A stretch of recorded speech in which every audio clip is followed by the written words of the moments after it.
Halo, Assalamualaikum warahmatullahi wabarakatuh. Ketemu saya kembali bersama Dr. Ika dalam sharing selepas praktek. Pada kesempatan kali ini saya mau sharingin tentang sebenarnya sesuatu yang alami gitu ya. Tapi saya agak tergelitik karena ada pertanyaan pasiennya begini.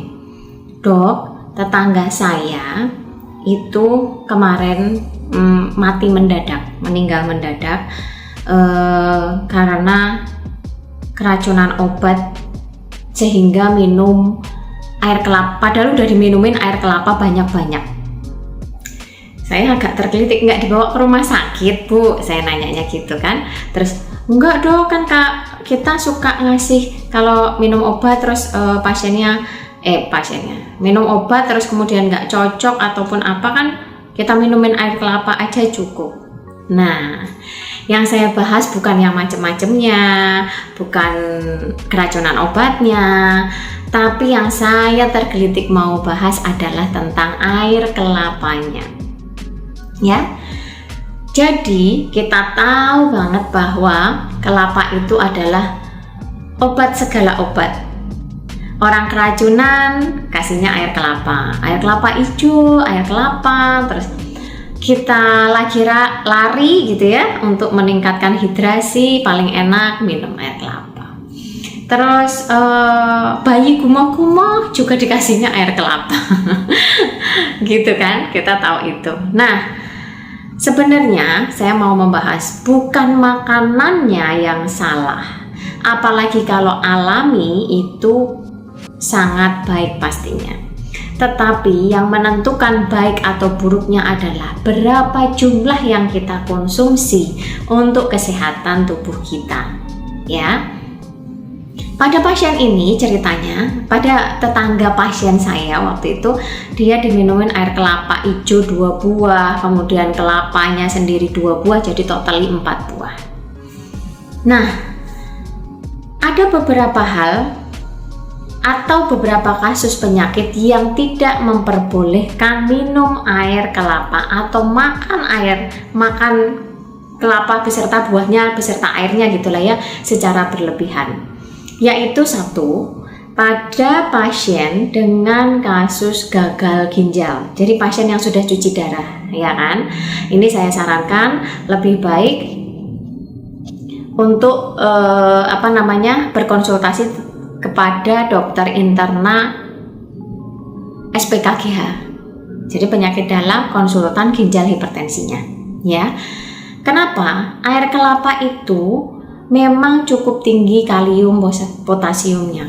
Dia cukup bagus, sangat bagus malah. Ada kalorinya, ada gulanya, ada lemak alaminya, nabatinya. Oh, itu semuanya sangat bermanfaat. Sayangnya pada kasus orang dengan ginjal hipertensi yang sudah cuci darah itu justru mengkonsumsi yang berlebihan. Bahkan 1 butir aja belum tentu boleh untuk 1 hari. Karena apa? Mekanismenya adalah akan terjadi penumpukan kalium potasium pada tubuhnya. Efeknya apa? Dia akan menyebabkan hiperkalemia. Kalau terjadi hiperkalemia, itu berbahaya pada jantung. Akhirnya bisa terjadi kematian mendadak. Nah, itulah makanan yang sehat tapi jadi enggak baik gitu efeknya. Kalau kita tidak tahu, itu pada penderita hipertensi. Yang kedua, pada penderita diabetes. Pada penderita diabetes, itu dia sudah gulanya aja, mekanisme pengolahan gula dalam tubuhnya sudah nggak oke. Terus dia makan 1 butir kelapa, air beserta isinya, belum tentu diperbolehkan juga. Makanya konsultasi saja kepada penyakit dalam seberapa banyak konsumsi makanannya dan bagaimana mengatur dietnya, atau dengan spesialis gizi, itu jauh lebih wise ya. Karena apa? Yang sering terjadi, makan kelapa itu kan buah kelapa dikasih sirup atau dikasih gula dan lain-lain. Percaya nggak? Kandungan gulanya kalau dikasih gula dalam 1 butir kelapa itu sama seperti minuman bersoda. Tinggi banget nggak coba? Nah, kalau yang seperti itu, alangkah baiknya kalau minum yang murni nggak usah dikasih gula deh gitu.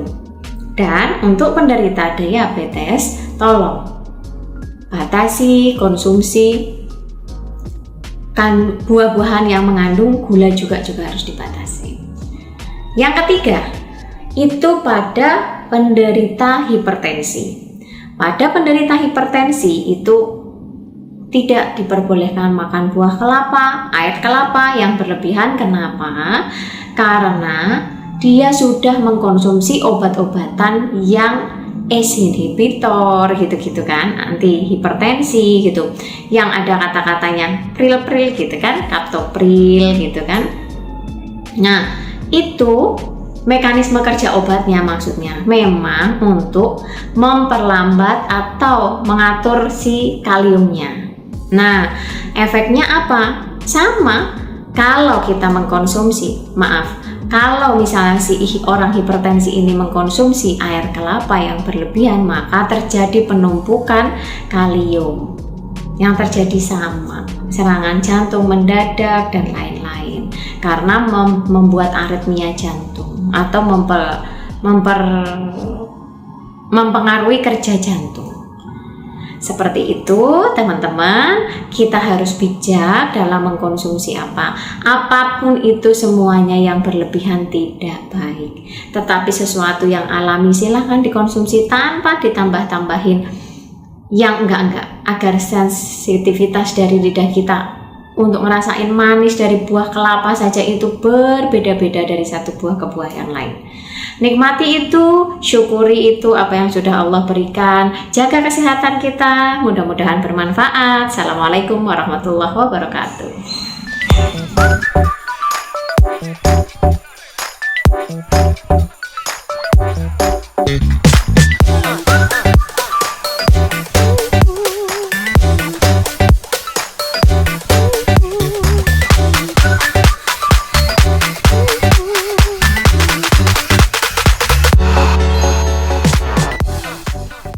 Acara ini dipersembahkan oleh Libon Beauty, Nature and Health.